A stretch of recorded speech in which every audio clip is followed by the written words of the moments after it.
పరలోకపు తండ్రి, నీ ఘనమైన నామానికి శ్రేష్టమైన నీ కృపకు కృతజ్ఞతాస్తుతులు చెల్లించుకున్నాం ప్రభువా. జీవం కలిగిన మా తండ్రి, జీవాధిపతివైన మా దేవ, వట్టి చేతులతో పోవద్దని దేవ రూతుతో బోయాజు చెప్పిన మాటలను జ్ఞాపకం చేసుకొని ప్రభు తండ్రి, ప్రభునంద ప్రయాస వ్యర్థం కాదని ఎరిగి దేవ సంఘ క్షేమాభివృద్ధికై దేవ తండ్రి మా యందు ప్రారంభించిన ఈ సత్క్రియను బట్టి మేము స్తుతిస్తున్నాం.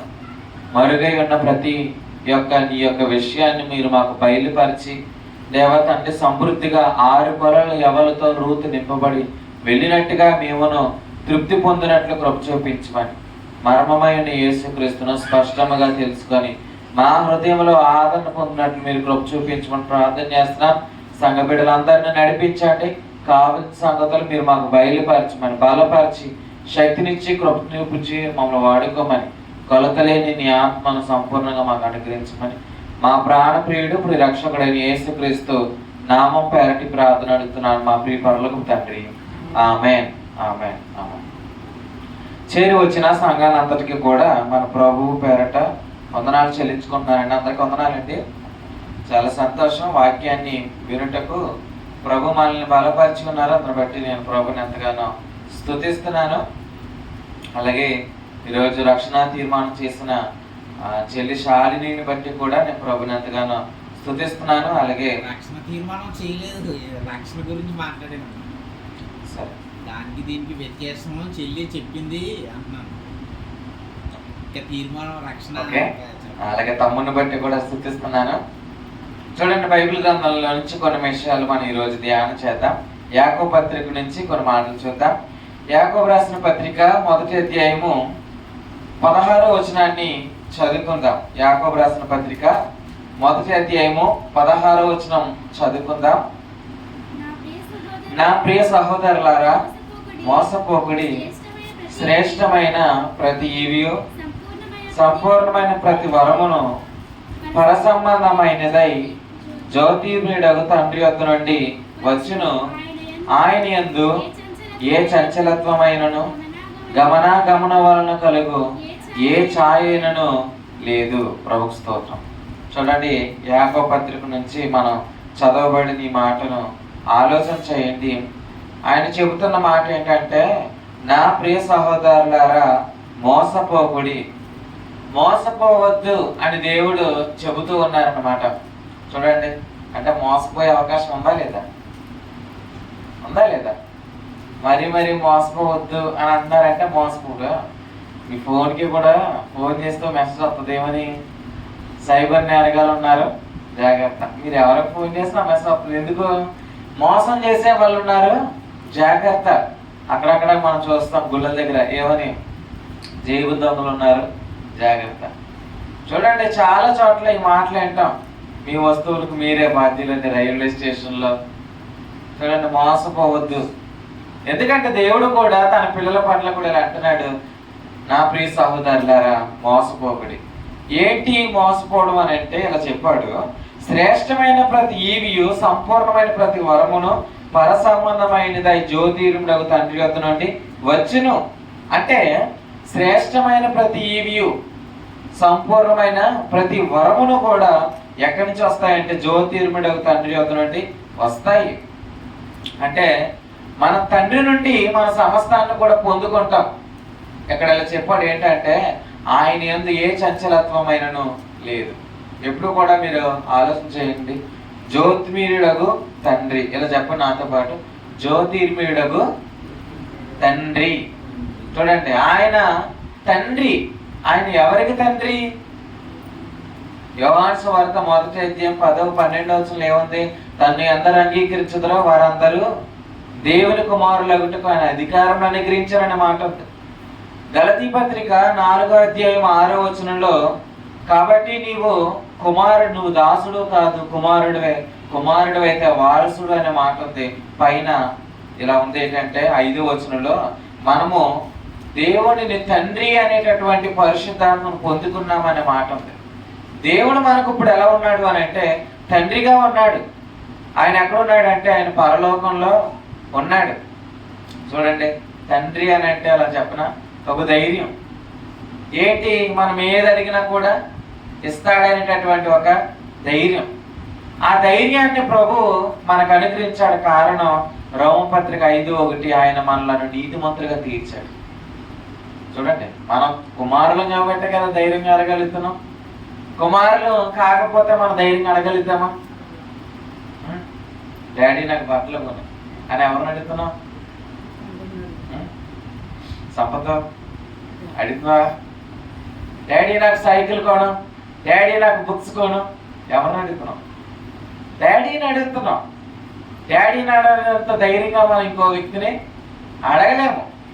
దేవుడు కూడా మనకి ఎంత ధైర్యం ఇచ్చాడు చూడండి. ఈరోజు దేవుణ్ణి మనం అడిగేటటువంటి స్థితిని ఇచ్చాడు. ఆయన మన మాట వినేటటువంటి తండ్రి. ఆయన వినగలవాడు. చూడండి, వినుటకు ఆయన చెవులు మందమైనవి కాదు అన్నాడు యెషయా గ్రంథం 54:4. రక్షింపు నేర్చుకున్నట్లు ఆయన హస్తము కొరచ కాలేదు, విననేర్చుకున్నట్లు ఆయన చెవులు మందము కాలేదు అని అంటున్నాడు. దేవుడు మనకు తండ్రి. ఎవరికి తండ్రి అని అంటే ఆయన విశ్వసించిన వారికి తండ్రి. కారణం వారు నీతిమంతులుగా తీర్చబడ్డారు. మనము కుమారులుగా తీర్చబడ్డాం కాబట్టి ప్రభు ఇలా అంటున్నాడు, ఆయన మనకు తండ్రి మాత్రమే కాదు, మనం అడిగితే ఆయన ఇచ్చేవాడు కూడా. అందుకే ఇలా అన్నాడు, ఏంటంటే కుమారుడిగా నీవు ఉన్నావు, కుమార్తెగా నీవు ఉన్నావు కాబట్టి మోసపోవద్దు. ఏంటా మోసం అంటే, నువ్వు ఏదైనా కూడా ఎవరి నుంచి పొందుకోవాలి? తల్లిదండ్రుల నుంచే పొందుకోవాలి. అప్పుడప్పుడు అంటాం, తల్లిదండ్రులు చెప్తారు ఏమని, అరే బయట ఎవరు ఏం పెట్టినా తినొద్దురా, బయట ఏం పెట్టినా సరే ముట్టుకోవద్దురా అని అంటారు. ఎందుకు? లోపం పోగలేదురా, ఎవరి దగ్గర తినొద్దురా అని చెప్తారు, లేదా జాగ్రత్తలు చెప్తారు. దేవుడు కూడా ఏమన్నాడు, మోసపోవద్దు. శ్రేష్టమైన ప్రతి ఈవి, good gift and perfect gift which is received from God. చూడండి, మంచిది ఏదైనా కూడా అది ఎవరి నుంచి పొందుకుంటామంటే మన తండ్రి నుంచే. మన తండ్రి మాత్రమే అవి మనకి ఇవ్వగలుగుతాడు. చూడండి, తండ్రికి వేరుగా మనం ఏది వెతికినా మనం ఏం చేయలేము, సంపూర్ణమైనవి పొందుకోలేం, శ్రేష్టమైనవి పొందుకోలేం. అంటే ప్రభుకు వేరుగా కూడా జీవించి ఆలోచన చేసేటటువంటి ఆలోచన ఉంటాయి ఉండవా? దాన్నే మోసం అన్నాడు. ఇక్కడ చెప్పబడిన మోసం ఏంటి? తండ్రికి వేరుగా ఏదైతే మనం పొందుకుంటామో దానినే మోసం అన్నాడు. శాలిని, మోసం ఏంటి? తండ్రికి వేరుగా ఏది మనం వెతికినా సరే దాన్ని ఏమన్నాడు? మోసం. ఎందుకంటే మన తండ్రి ఇచ్చేవాడు. ప్రభు ఇలా చెప్పాడు ఏంటో తెలుసా? తండ్రికి వేరుగా ఏది ఆలోచించినా దాన్ని ఇలా అన్నాడు, దురాశ అన్నాడు. ఏమన్నాడు? దురాశ. దురాశలు మనకు కలిగితే కలవా? దురాశలు కలిగితాయా ఏంటి? నాకు కలగం అన్నట్టే ఉన్నారు మరి మీరు. చూడండి, దురాశలు కలిగితాయా? చూడండి, కలిగే అవకాశం ఉంది. ఎందుకు కలిగితే దురాశలు? మాకు కలిగితే అన్నారు, ఎందుకు కలిగితే కూడా చెప్పాలి కదా. దురాశలు ఎందుకు కలిగితే? మన ఆశలు కలిగితాయా? దేనికి మాట్లాడకపోతే ఎలాగా? ఆశలు వస్తాయా రావా? ఆశలు ఇప్పుడు కొత్త బట్టలు కొనుక్కోవాలి అని కోరుకుంటుంది ఉంటుందా? స్కూటీ కొనుక్కోవాలి అని శాలికి ఉంటుంది, అంతే కదా. మంచి ఇల్లు కట్టుకోవాలి. చూడండి, చాలా మంది అనుకుంటారు కదా, కోరికలు అనేవి ఉంటాయి. చూడండి, కానీ దురాశ అన్నాడు. దురాశ అంటే ఏంటి? దురాశ అంటేనా ప్రభుకు వేరుగా ఉండే కోరికలు అనమాట. ఆశ మంచిదే కానీ దురాశ మంచిది కదా. దురాశ అంటే ఏంటి? దేవునికి వేరుగా మనం ఏదైతే ఎక్స్పెక్ట్ చేస్తామో దానిని ఏమన్నాడంటే దురాశ. ఇప్పుడు దురాశ అనేది ఎలాంటిదని అంటే, ఇప్పుడు ఇలా చెప్తాను, దురాశ అనేది చాలా ప్రమాదకరమైనది. అది ఎలా స్టార్ట్ అవుతుంది అంటే, ఇప్పుడు సపోజ్ నాలో ఒక దురాశ స్టార్ట్ అయింది, ఏదో దురాశ. ఆ దురాశ స్టార్ట్ అయితే నేను ఏం చేస్తాను? నార్మల్గానే ఉంటాను. చూడండి, కానీ ఇప్పుడు ఏమవుతుంది తెలుసా? దురాశ గర్భం ధరిస్తుంది. ఏం ధరిస్తుంది? గర్భం ధరిస్తుంది. సాధారణంగా బిడ్డ పుట్టడానికి ఎన్ని నెలలు పడుతుంది? 9 నెలలు కదా. ఇప్పుడు దురాశ గర్భం ధరించింది. ఇప్పుడు ఎన్ని నెలలు? సపోజ్ ఒక 5 నెలలు వేసుకోండి. ఇప్పుడు 1వ నెలకి ఏం జరుగుద్ది? అంత తేడా ఏం తెలీదు. చూడండి, దురాశ ఎలా ఉంటుంది అంటే 1వ నెలకి తేడా ఏం తెలీదు. ఇప్పుడు 2వ నెల వచ్చింది అనుకోండి, ఏమవుద్ది? పొట్ట కొంచెం పెరిగిద్ది. ఇప్పుడు 3వ నెలకి ఇంకొంచెం పెరుగుతుంది, 4వ నెలకి ఇంకొంచెం పెరిగిద్ది, ఆఖరికి ఏమవుతుంది? డెలివరీ అవుతుంది. దాన్ని ఏమన్నాడు తెలుసా? దానినే పాపం. దురాశ గర్భం ధరించే పాపము కనును. విశ్వాసి పాపం చేయడానికి ముందు విశ్వాసం ఏం కలుగుతుంది తెలుసా? దురాశ. చూడండి, కొంతమంది ఎలా ఉంటారు ఏంటంటే చర్చ్ మానేసి మరి పనికి వెళ్ళిపోతారు. వెళ్తారు. చర్చ్ మానేసి పనికి వెళ్ళారంటే అర్థం ఏంటి? వారిలో ఒక దురాశ స్టార్ట్ అయింది. ఇప్పుడు ప్రభుత్వ వేరుగా వాళ్ళు ఏం ఆశిస్తున్నారు? వారి ధనాన్ని ఆశిస్తున్నారు. ఇప్పుడు తీరా అది ఎక్కడికి దారి తీస్తుంది? ఖచ్చితంగా పాపానికి అది దారి తీసేస్తుంది. చూడండి, ప్రభుకి వేరుగా ఏ ఆలోచన అయినా సరే అది మనల్ని ఎక్కడ పడేస్తుంది అంటే దురాశల్లో పడేస్తుంది. దాన్ని ఏమన్నాడంటే అది మోసం. నా ప్రియ సహోదరులారా, మీరు దానిలో చిక్కుకోవద్దు అంటున్నాడు. చూడండి, ఎందుకంటే శ్రేష్టమైనది నీ జీవితంలో, మేలైనది నీ జీవితంలో కేవలం నిన్ను ప్రేమించే నీ తండ్రి మాత్రమే ఇవ్వగలుగుతాడు. నీ కొరకు రక్తం కాల్చిన ప్రభువు నుండే నువ్వు దాన్ని పొందుకోగలుగుతావు. రూతుతో బోయాజలు అన్నాడు, ఏమన్నాడు తెలుసా? నువ్వు సంపూర్ణమైన బహుమానం పొందడానికి ఎక్కడి క్రిందకే వచ్చావన్నాడు.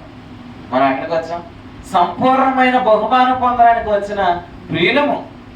రూత్ ఎక్కడి నుంచి వచ్చింది? మోయాబు దేశం నుంచి వచ్చింది. అంటే అన్య స్త్రీ. మనం ఎవరు? అన్యజనులు. ఎక్కడికి వచ్చాం? ఇజ్రాయేల్ దేశానికి వచ్చాం. ఇజ్రాయేలీలు ఏ బెత్లెహేం, బేత్ అనగా ఇల్లు. చూడండి, బేత్ అంటే ఏంటి? హెబ్రీ యొక్క అక్షరాలలో రెండో అక్షరం ఏంటంటే బేత్. ఆలిఫ్, బేత్, గీమేల్. చూడండి, ఇవన్నీ కూడా అక్షరాలు అనమాట. ఇవన్నీ కూడా కీర్తన గ్రంథం 119 అధ్యాయంలో కనబడతాయి. బేత్ అంటే ఏంటి? ఇల్లు. ఇప్పుడు రూత్ అక్క ఎక్కడికి వచ్చింది? శాలినిమ్మ ఎక్కడికి వచ్చింది? ఇంట్లోకి వచ్చింది. ఇంట్లో ఏముందంటే బోయా చెప్తున్నాడు, ఇదిగో సంపూర్ణమైన బహుమానం. నువ్వు ఎక్కడ ఉన్నావు? ఇంటిలో ఉన్నావు. ఆల్రెడీ పోయిన వారం కూడా ప్రభు ఇదే మాట మాట్లాడాడు. ఏమని? ఇంటిలో ఏముంది? విశ్రాంతి ఉంది. ఇంటిలో ఏముంది? సంతోషం ఉంది. ఇప్పుడు కూడా ప్రభు ఇలా చెప్తున్నాడు, ఇంటిలో ఏముందంటే సంపూర్ణమైన బహుమానం ఉంది. కారణం ఏంటంటే ఇంటిలో తండ్రి ఉన్నాడు. ఇంట్లో ఎవరున్నారు? ఈ బాధలు నేను పడలేకపోతున్నాను, అసలు పందులకి కూడా నేను ఎక్కడున్నా లోటు వచ్చేస్తుందని తప్పిపోయిన కుమారుడు అనుకున్నాడా లేదా? అనుకున్నాడు. అప్పుడు ఎవరు గుర్తొచ్చారు? ఇంటిలో ఉన్న తండ్రి. నా ఇంటిలో ఉన్న దాసులకి కూడా ఆహారం సమృద్ధిగా ఉందని ఎక్కడికి వెళ్దాం అనుకున్నాడు? ఇంటి దగ్గరికి వెళ్దాం అనుకున్నాడు. ఇంటి దగ్గర ఉన్న ఆహారం కోరుకున్నాడు. కారణం ఏంటంటే అంత ధైర్యం ఎలా వచ్చిందంటే ఇంటిలో నా తండ్రి ఉన్నాడు. చూడండి, ఇంటిలో ఎవరున్నారు?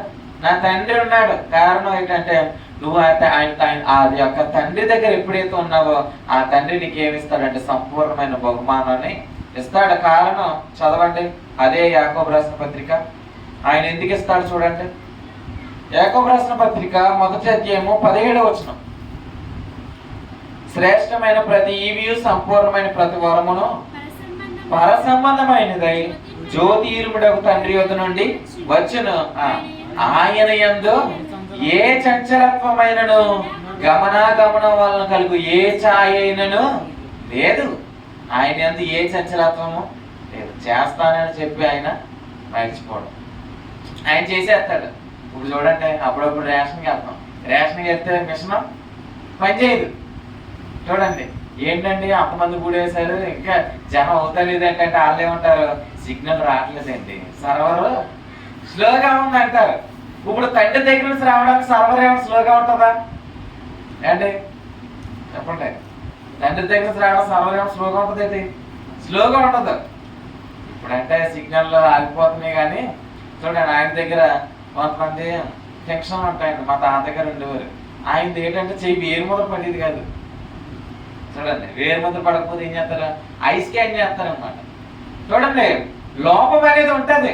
కానీ ప్రభువులు అంటున్నాడు ఏంటంటే ఆయన యందు ఏ చంచలత్వం కూడా లేదంటున్నాడు. అంటే దేవుడు ఏదైనా ఇవ్వాలనుకుంటే ఖచ్చితంగా దాన్ని ఎవరు కూడా ఆపలేరు. వాతావరణం మారిపోయినా సరే ఆయన కార్యం ఆగదన్నమాట. చూడండి, దేవుడి కార్యం చాలా పర్ఫెక్ట్గా ఉంటుంది.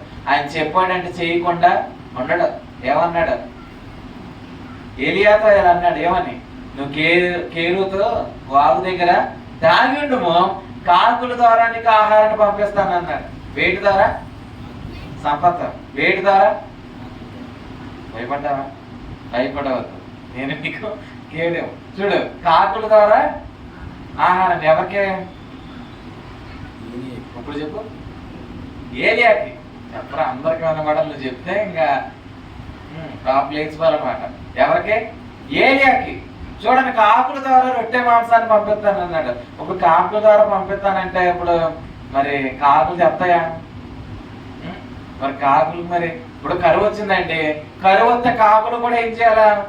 కాకులు కూడా కరువును అనిపిస్తున్నాయి కదా. మరి కాకులకి కూడా ఆహారం దొరకాలి. ఎక్కడ దొరికింది? రొట్టె మాంసం. ఆ దేశం అంతా కరువు వచ్చేసింది. మరి ఇప్పుడు కాకులకి కరువే. అయినా సరే కాకులు వెతికి వెతికి అలాగో పట్టుకున్నాయి. ఇప్పుడు పట్టుకున్న తర్వాత సగం తినేసి సగం పట్టుకెళ్దామని అననీయ సభ్యులు అనుకుంటే ఏమవుద్ది? ఏలియా కడుపు నిండదు మరి. కానీ దేవుడు చెప్పాడు ఏమని? కాకులతో పంపిస్తాను అన్నాడంటే కాకులతోనే ఆహారం పెట్టాడు. నిజంగా ఎలా చెప్పనా? ఆ రోజు కాకులు ఉపవాసం ఉంటే మరి ఏలియా ఆకలిని, ఎందుకంటే దేవుని మాట తప్పిపోనే కూడా. చూడండి మరి కాకులు బిజీ అయిపోయినాయి. మరి ఆ రోజు ఓన్లీ ఏదో పెళ్లి జరిగింది. ఆ పెళ్లి జరిగితే కాకులన్నీ ఏం చేస్తాయి? సిద్ధపడిపోయి రెడీ అయిపోయి స్నానాలు కూడా చేసేసి బయలుదేరి వెళ్ళిపోతా. కాకులని వెళ్ళిపోయి ఇప్పుడు కాకులు వెళ్ళిపోతే ఇప్పుడు ఏలియా ఉపవాసం ఉండాలా? కాకులు వెళ్ళిపోతే మరి రొట్టె మాంసం అమర్తారు. దేవుడు చెప్పాడు ఏమని? నువ్వు నిలిచి ఉండు, కాకుల ద్వారా ఆహారం పంపిస్తాను. కాకులు బిజీ అయిపోతే ఇంకో పక్షులు గ్రద్దల ద్వారా పంపిస్తాడు. గ్రద్దలు కూడా స్ట్రైక్ చేసి అనుకోండి, మేము వెళ్ళమంటే వెళ్ళం, ఏలియా దగ్గరికి మేము వెళ్ళమంటే అప్పుడు ఏం చేస్తాడు? ఆగిపోద్ది అనుకున్నాడా? రామచిలకల ద్వారా పంపిస్తాడు. అప్పుడు కూడా ఆగిపోతాయా? పావురా ద్వారా పంపిస్తాడు. కానీ కార్యమైతే, ఎందుకంటే దేవుడు చెప్పిన ఏ మాట ఏమవుదో నిరార్థకం కాదు. అదే చెప్తున్నాడు, ఆయన యందు ఏ చంచలత్వమైనను లేదు, గమనాగమనం వల్ల కలుగు ఏ ఛాయ ఆయన యందు లేదు. కానీ ఓ మాట చెప్పనా, ఆయనలో నుండి నువ్వు పొందుకోవాలంటే మొదట ఆయన నీకేమి ఇవ్వాలనుకున్నాడో అవి నువ్వు తెలుసుకోవాలి. నువ్వు తెలుసుకుంటేనే కదా దేవుడు నువ్వు అడగలుగుతావు. అసలు దేవుడు నీకు ఎంత మంచి పెట్టాడు తెలుసా? నీ జీవితంలో దేవుడు ఎంత గొప్ప కార్యాలు పెట్టాడు తెలుసా? నిజంగా నేను ఎలా అంటాను, అవి తెలుసుకున్నప్పుడే. అందుకే అలా అన్నాడు చూడండి, యాకోబు పత్రికలో మాట చెప్పిన తర్వాత ఈ మాట చెప్పాడు. ఏమన్నాడు తెలుసా? గమనం వాళ్ళకి ఏ ఛాయను ఆయన యందు లేదు అన్నాడు. 19వ వచనంలో ఇలా చెప్పాడు. ఏంటి తెలుసా? నా ప్రియ సహోదరులారా, మీరు ఈ సంగతి ఎరుగుదురు కనుక ప్రతి మనుషుడు వినుటకు వేగిరపడువాడును. ప్రభు స్తోత్రం. వినుటకు ఎలా ఉండాలా? వేగిరపడువారు. వినుటకు ఎలా ఉండాలా? వేగిరపడటం అంటే ఏంటి? వేగిరపడటం అంటే ఈరోజు బైబిల్ స్టడీ అందరు రండి అని చెప్పకుండానే రెడీ అయిపోవడం. వేగిరపడటం అంటే ఏంటి? బ్రదర్ ఈరోజు బైబిల్ స్టడీ ఉందని ఎవరు చెప్పకుండానే స్నానాలు చేసేసి ఎక్కడికి వెళ్తున్నావురా అని అంటే అక్కడికి బైబిల్ స్టడీకి. బైబిల్ స్టడీకి ఎందుకు వెళ్తున్నావు? ఎందుకంటే శ్రేష్టమైనవి సంపూర్ణమైనవి నా తండ్రి ఇస్తానన్నాడు, అవి నేను తెలుసుకోవడానికి వెళ్తున్నాను. ఏమనాలి? ఏంటంటే వీడు ఎలా వెంటనే రెడీ అయిపోతున్నాడు అంటే ఇదే మరి శ్రేష్టమైన ఎవరు ఇస్తారు? దేవుడు ఇస్తాడు. మరి దేవుడు ఎలా ఇస్తాడు? ఆయన మాట్లాడటం ద్వారానే. ఇలా చెప్పనా, తన మహత్తు గల మాట చేత సమస్తమును ఆయన ఏం చేస్తాడు? సృష్టించాడు. హెబ్రీ పత్రిక 1:4 ఏ మాటనైతే దేవుడు సమస్త సృష్టిని సృష్టించాడో ఆ మాట చేత ఆయన ఏం చేస్తున్నాడు? శ్రేష్టమైనవి సంపూర్ణమైనవి మనకి ఇస్తూ ఉన్నాడు. చూడండి, మనకు వినకపోతే ఏమవుతాం? వాటిని ఖచ్చితంగా కోల్పోతాం. దేవుడు ఇలా అంటున్నాడు. ఏమంటున్నాడు అంటే, అందుకే వినుటకు వేగిరపడువారును అంటున్నాడు అనమాట. చూడండి, దేవుడు వాటిని మనకి ఎలాగిస్తాను అంటున్నాడు అని అంటే, చదవండి ఒకసారి ఎవరైనా. పేతురు గారు రాసిన 2వ పత్రిక, పేతురు గారు రాసిన 2వ పత్రిక 1వ అధ్యాయము చూడండి 4వ వచనం. పేతురు గారు రాసిన 2వ పత్రిక 1:4 వచనం. ఆ మహిమ గుణాతిశయములను బట్టి ఆయన మనకు అమూల్యములను అత్యధికములైన వాగ్దానములను అనుగ్రహించి ఉన్నాడు. చూడండి, ఆయన వాగ్దానాలు ఎన్ని?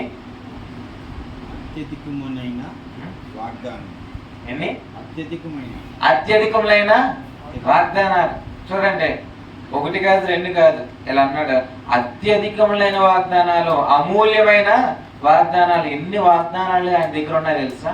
ఇలా చెప్తున్నాడు. దేవుడు ఏదైనా చేయాలనుకునే ఆ సంగతులు మనకి ఎలా ఇస్తానంటున్నాడంటే వాగ్దానముగా, వాగ్దాన రూపముఖముగా దేవుడు ఏమన్నాడంటే మన జీవితంలో చేయబోదాన్ని ఆయన తెలియపరుస్తాడు అనమాట.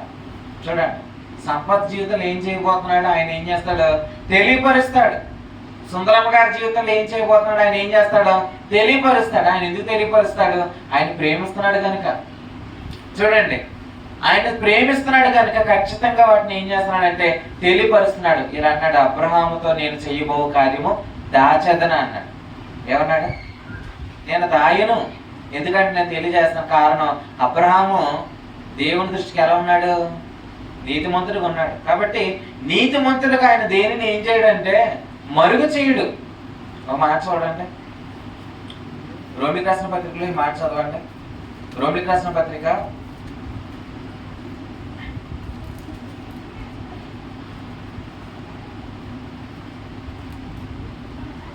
2 రోమిలికి రాసిన పత్రిక,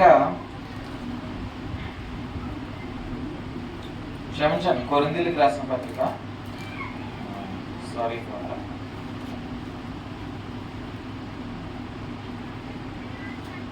2వ అధ్యాయం. కొరింథీయులకు రాసిన మొదటి పత్రిక 2వ అధ్యాయము 9వ వచనం చదువుకుందాం. ఇందును గూర్చి దేవుడు తన్ను ప్రేమించే వారికి ఏవి సిద్ధపరచునో అవి కంటికి కనబడలేదు, చెవికి వినబడలేదు, మనుష్య హృదయమునకు గోచరం కాలేదు అని వ్రాయబడి ఉంది. చూడండి, దేవుడు తను ప్రేమించే వారికి ఏవి సిద్ధపరచునో అవి కంటికి కనబడలేదు. దేవుడు తను ప్రేమించే వారికి ఏం చేస్తాడంట? సిద్ధపరిచినవి కొన్ని ఉన్నాయి చూడండి. కానీ అవి ఏమన్నాడు? అవి కంటికి కనబడలేదు, చెవికి వినబడలేదు, హృదయమునకు అగోచరం కాలేదు. ఎవరైనా చెప్పండి, ఆయన చేసే కార్యాలు కంటికి కనబడతాయి కనబడవా? చెప్పండి, నిద్ర వస్తుందా? యేసుక్రీస్తు నామములో ఆ నిద్ర చర్చి బయటికి వెళ్ళిపోనుగా. ఆమె చెప్పలేదా? ఆమె చెప్పాలి, నువ్వు ఆమె చెప్పలేదంటే ఏంటి? నిద్రే, నువ్వు ఇక్కడ ఉంటానే ఆమె నిద్రనట్టు. చూడు ఏమన్నాడు ఆయన? ఆయన చేసే కార్యాలు కంటికి కనబడితే కనబడవా? అమ్మా, కనబడవా? కనబడవన్నారు సత్యవతి గారు.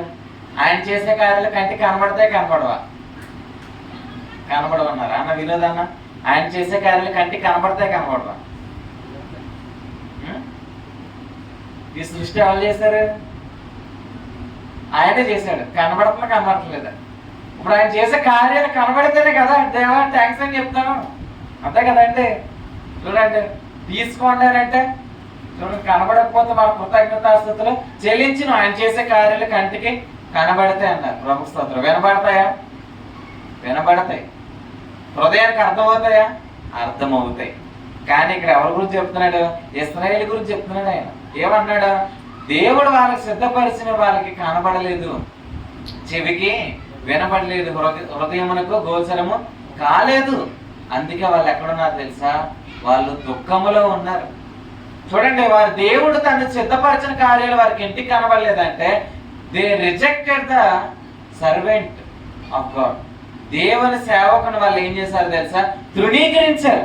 అపోస్తల కార్యముల గ్రంథం 7వ అధ్యాయంలో ఇలా చెప్పారు ఏంటంటే, ముష్కరులారా, మీ పితరుల వల్ల మీరును పరిశుద్ధాత్మను ఏం చేశారంట?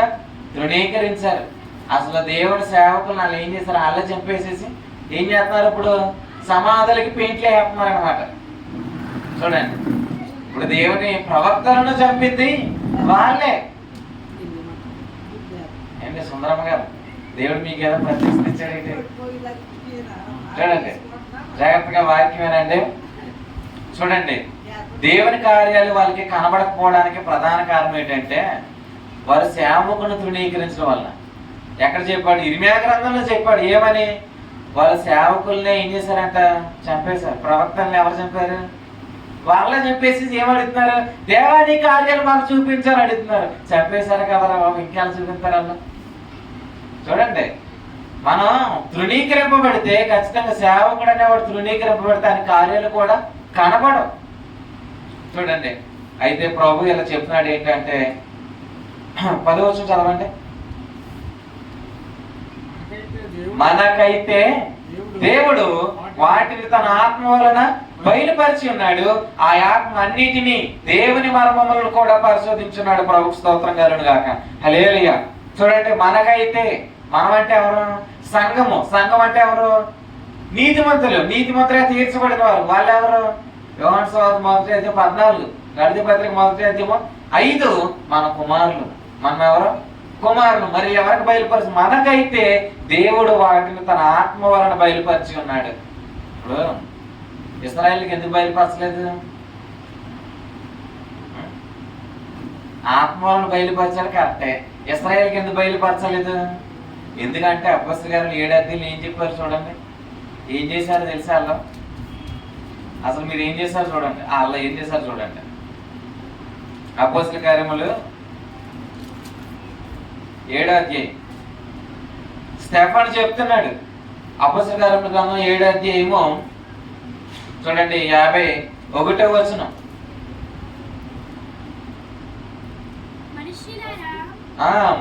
ఎవరండి? మనుషులారా కదా, ముష్కరులారా హృదయములను చెవులను దేవుని వాక్యమునకు లోపరచనులను వారులారా, మీ పితరుల వలె మీరును ఎల్లప్పుడూ ఎవరిని ఎదురెత్తున్నారంటే పరిశుద్ధాత్మని ఎదురేస్తున్నారు. మరి ఇప్పుడు దేవుని కార్యాలు ఎవరి ద్వారా తెలియ, మనకైతే దేవుడు వాటిని తన ఆత్మ ద్వారా బయలుపరిచాడు. మరి వారికి కూడా దేవుడు తన ఆత్మ ఎవరిని వాడుకున్నాడు? పితరులను వాడుకునే బయలుపరిచాడు. కానీ ఏం చేశారంట? అసలు వారిని చంపడం పితరులను కాదు, ఎవరిని ఎదిరించారు? పరిశుద్ధాత్మనే ఎదిరించారు. చూడండి, పరిశుద్ధాత్మను మనం ఎదిరించాల్సిన వారు కాదు. ఆయనే మనకి ఏం చేస్తాడో, ఏమేమి మనకు దాచబడి ఉన్నాయో, ఏవేవి దేవుడు సిద్ధపరిచాడో అవి వాటిని మనకు బయలుపరుస్తాడు. కాబట్టి సేవకుడు తృణీకరింపవలసిన వాడు కాదు. కొరింథీ సంఘంలో ఏం చేస్తారో తెలుసా? అసలు పౌలు గారినే ఈయన కూడా మనలాంటి వాడేనండి ఏమన్నారంట? ఈయన కూడా మనలాంటి వాడే అని ఏం చేశారు? వాక్యం అంటలేదంట. అప్పుడు ఆయన అన్నాడు, అసలు నన్ను మీలాంటి వ్యక్తిని అనుకుంటున్నారు, దేవుడు నన్ను ప్రత్యేకపరిచి నన్ను అపోస్తుడిగా నిలబెట్టాడు, నన్ను మీ హృదయంలో చేర్చుకోండి అంటున్నాడు. ఏమన్నాడు? నన్ను మీ హృదయంలోనికి చేర్చుకోండి. ఎందుకంటే పౌలు గారిని చేర్చుకోకపోతే పౌలు గారు వాక్యాన్ని చేర్చుకుంటారా? దశలోని పత్రికలో వాళ్ళు ఇలా అన్నాడు, అసలు తండ్రి తన పిల్లలను చేర్చుకున్నట్టుగా నేను మిమ్మల్ని చేర్చుకున్నాను, మీ ఎదుటి నేను సాధువుగా ఉంటిని. మీరు పిల్లలుగా ఉన్నప్పుడు, ఇప్పుడు పిల్లలకు చెప్పడానికి ఏమైపోతారు? తల్లిదండ్రులు పిల్లలు అయిపోతారు, అంతే కదా. పౌలు గారు కూడా ఏమన్నారు? అసలు నేను మీ ఎదుట ఎలా ఉన్నాను చూడండి, అసలు మా బోధ కపటమైనదా, అది మోసపూరితమైనదా, అది ధనాపేక్షను కప్పిపెట్టు బోధ? మీరే చూడండి, మీ ఎదుట మేము మా హృదయం ఎలా ఉంది? మా హృదయం సంకుచితమై లేదు, కానీ మీ హృదయమే మాకు సంకుచితమై ఉన్నది. గలతీ సంఘంతో ఎలా అన్నాడు? అసలు నేను మీ ఎదుట ఎలా ఉన్నాను, ఒకప్పుడు మీరు ఎలా ఉన్నారు? అసలు మీ కన్నులే ఓడబీకి నాకు ఇచ్చేసి అంత ప్రేమను కనపరిచారు, ఈ రోజు మీరు ఎంత శరీర సంబంధులుగా అయిపోయారని అసలు నేను ఆశ్చర్యపడుతున్నాను అన్నాడు. చూడండి, దేవుడు మనకు సిద్ధపరిచిన మనం తెలుసుకోలేం. అందుకే దేవుడు ఇలా అన్నాడు ఏంటంటే, ఇదిగో ఇర్మియా గ్రంథంలో ఇలా చెప్పాడు ఏంటంటే, మంచి కాపరులను ఆయన లేపుకుంటాడు. సంఘం అనేది ఏంటంటే గృహము. సంఘం అనేది ఏంటి? గృహము. ఈ గృహంలో నిర్వాహకుడు ఎవరు? సేవకుడు. సేవకుడు దేవుని ఆత్మ చేత నిర్వహించినప్పుడు అసలు గృహంలో ఏముండాలో అది పెడతాడు. గృహంలో ఏముండాలో అది పెడతాడు. గృహంలో ఏముండాలి? వధింపబడిన గొర్రెపిల్ల. ఏమన్నాడు? ప్రకటన గ్రంథం 1వ అధ్యాయంలో నేను చెప్పాడు. 2వ అధ్యాయంలో ఏమన్నాడు? 7 దీప వృక్షములకును 7 నక్షత్రములు చేత పట్టుకుని ఉన్న గొర్రెపిల్ల వంటి ఒకరిని నేను మధ్యను చూచితిని అన్నాడు. చూడండి, 7 దీప వృక్షములు అనగేంటి? 7 సంఘములకు మధ్యనున్న ప్రభు. చూడండి, సంఘములకు ఆయన ఎక్కడున్నాడు? మధ్యనున్నాడు. ఇప్పుడు ఆయన చూపించే వ్యక్తి ఎవరంటే సేవకుడు. కాబట్టి మీరు ఆలోచించండి, ప్రభు ఇలా చెప్తున్నాడు ఏంటంటే, శ్రేష్టమైన ప్రతి ఈవియు సంపూర్ణమైన ప్రతి వరమును ఎవరిస్తారు? జ్యోతిమీరుడగు తండ్రి ఇస్తాడు. ఎలా ఇస్తాడు? ఆయన స్వరం ద్వారా. కాబట్టి సేవకుడిని ఎలా చూడాలి? సేవకుడిగానే చూడాలి. అవునా? సేవకుని ఎలా చూడాలి? సేవకుడిగానే చూడాలి. అలా చూస్తేనే మీకేమొస్తుంది? వర్తమానము వస్తుంది. కాబట్టి నిజంగా మీరు ప్రభువుని స్తుతించండి. ఎందుకంటే ఇది నమ్మకమైన గృహ నిర్వాహకుడు. ఇతను ఎంత గృహ నిర్వాహకుడు అంటే ఇంట్లో ఏది పెట్టాలో అదే పెట్టాడు అనమాట. ఇర్మియా గ్రంథంలో, హెచ్కేల్ గ్రంథంలో ఒక అద్భుతమైన మాట చెప్పాడు. అది ఏంటంటే, ఇదిగో నేను నా ప్రజలను పరుండ పెడతాను, ఎలాగంటే నమ్మకమైన కాపరులను లేకపోవడం ద్వారా. ప్రజలను ఏం చేస్తాడంట? కూర్చోబెడతాడంట. ఏం చేస్తాడు? మీరేం చేస్తున్నారు? పడుకున్నారా? కూర్చున్నారు. ఏం చేస్తున్నావు? ఏమో ఆలోచిస్తున్నావా? లేదు. మీరందరూ ఏం చేస్తున్నారు? కూర్చున్నారు. ఎవరు కూర్చోబెట్టారు మిమ్మల్ని? నేను కూర్చోబెడితే ఏమవుతాను? ఆయన మాట నిరార్థం అవుతుంది. ఆయన ఏమన్నాడు? నా ప్రజలను నేనే కూర్చోబెడతాను అన్నాడు. భోజనం పెట్టడానికి ముందే ఏం చేస్తాడైనా? కూర్చోబెడతాడంటే. మీరందరూ కూడా కూర్చోండి. ఏం చేయడానికి? భోజనం చేయడానికి. 5 రొట్టెలు 2 చిన్న చేపలు ఆయన మీకు చేసి పెట్టాలంటే ఖచ్చితంగా ఇలా అన్నాడు, అందరిని కూర్చోబెట్టండి, ప్రజలందరినీ కూడా కూర్చోబెట్టండి అన్నాడు. మీరు కూర్చుంటే ఆయన ఏం చేయగలుగుతాడు? అద్భుతాన్ని చేయగలుగుతాడు. కూర్చోలేదు ఆయన ఏం చేస్తాడండి? మరి ఆయన పాదాల దగ్గర కూర్చుంది. ఎక్కడ కూర్చుంది? మీరు కూడా ఎక్కడ కూర్చోండి, ఆయన పాదాల దగ్గర కూర్చోండి. అది మనకి మేలు. ఆయన పాదాలు ఎలాంటివి? అవి అపరంజి మేలువి, బంగారం అంటే పాదాలు. చూడండి, ఆ బంగారు పాదాల దగ్గరే మనం ఉన్నాం. ఆ పాదాల దగ్గర ఉన్నప్పుడు ఖచ్చితంగా మరి గురించి ఎలా చెప్పాడు? ఆమె ఉత్తమమైన దాన్ని ఏర్పరచుకుంటుంది. ఇప్పుడు మీరు ఎక్కడ ఉన్నారు? ఇంటిలో ఉన్నారు. మీరు ఎక్కడ ఉన్నారు? ఆయన పాదాల దగ్గర ఉన్నారు. కాబట్టి మీరందరూ ఎవరు? మరియలు. ప్రభు స్తోత్రం. కాబట్టి దురాశ అనే దానిని మనం ఏం చేయాలంటే ప్రోత్సహించకూడదు. ప్రభుకి వేరుగా నేను జీవించగలుగుతాను, ప్రభుకి వేరుగా నేను సంపాదించగలుగుతాను, ప్రభుకి వేరుగా నేను కట్టగలుగుతాను అని అంటే, యెహోవా ఇల్లు కట్టించిన ఏడలు దాన్ని కట్టువారి ప్రయాస ఏమన్నాడు? వ్యర్థం ఎందుకు అన్నారు చెప్పండి? ఆయనే కట్టనివ్వడం. చూడండి, ఎవరు కట్టనివ్వరు? ఇలా అన్నాను తప్పు అనుకోవద్దు. కట్టనివ్వడం అంటే ఆయన ఏదో కొంతమంది అంటారు కదా, శాడిజం ఏదో అనుకుంటారు కదా. దేవునికి అట్లాంటిది ఏం కాదు. చూడండి, ఆయన కట్టనివ్వడం. ఎందుకు కట్టనివ్వడం? మరి అంతే, మరి మోసపోకడు అన్నాడు. మరి ఆయనే ఇవ్వాలి. ఆయన ఇచ్చేదే మంచిది. తల్లిదండ్రులు పిల్లల పట్ల ఆలోచించేవే మంచివి. చూడండి, అంతే కదా. ఇప్పుడు పేతురు వల వేయడానికి వెళ్ళాడు. ఎన్ని చేపలు పడ్డాయి? రాత్రి అంతా ప్రయాసపడితే ఎన్ని చేపలు పడ్డాయి? ఒక్క చేప కూడా పర్లేదు. ఎందుకు పర్లేదు చెప్పండి? పేతురు వల వేస్తే ఎందుకు పర్లేదు చేపలు? ఇప్పుడే కదండి చెప్పాను. ఆయనే పండివ్వడం చేపలు. చూడండి, ఆయనే ఇవ్వడం చేపలు. మీరు ఆలోచించేయండి. ఎందుకంటే ఆయన స్వరం లేకుండా వల వేయట వ్యర్థము. తర్వాత వచ్చింది ఏమని? కుడి ప్రక్కన వల వెయ్యమని. అప్పుడు ఎన్ని చేపలు పడ్డాయి? అప్పుడు ఎన్ని చేపలు చెప్పండి? ఇక్కడే ఉంటుందా? ఫోన్ చేశారా? నేను చూడండి, ఎన్ని చేపలు పడ్డాయి? 153 చేపలేనండి. 153 చేపలు పడ్డాయి. మీ వాళ్ళలో కూడా అన్ని చేపలు పడును కాక. ఆమె అన్నవారి జీవితంలో పడును కాక. కొంతమంది ఆమె అనలేదు. ప్రకటన 3 ఏముంది? ఆమెననువాడు ఆయనే. అసలు మీరు ఆమెనన్నా అనకపోయినా పరలోకంలో దేవతలు ఆమెనంటే, మీరు అన్నా అనకపోయినా పరలోకంలో ఆయన ఆమెనంటాడు. ఎందుకు? ఆయన ఆమెననువాడు. చూడండి, ఆ ప్రకారము కలుగును కాకని పలుకగా అది కలిగను అని ఏది ఎవరన్నారు? ఆయనే ఆమెననువాడు. ఇప్పుడు మీరు ఆమెనట్లేదంటే అర్థం ఏంటి? ఆమెననగలిగినంత విశ్వాసం కూడా మీలో లేదంటే మేము ఏం చేయాలి? అంతే కదా. ఇప్పుడు ఆమెనంటే జరిగిపోతే ఏంటంటే, మా తాత ఉన్నాడండి ఎక్కడ గండ్రేట్లో తాత ఉన్నాడు. ఏమన్నాడో తెలుసా? అసలు దేవునికి అన్ని చెప్పేది అలాగా, ఆయనకి అన్ని చెప్పకూడదు, అన్ని భారాలు ఆయన మీద పెట్టకూడదు అని అన్నాడు. ఆయన ఏంటి ఆయన అన్ని పోయాడంట, కొన్ని మోస్తాడంటే ఆయన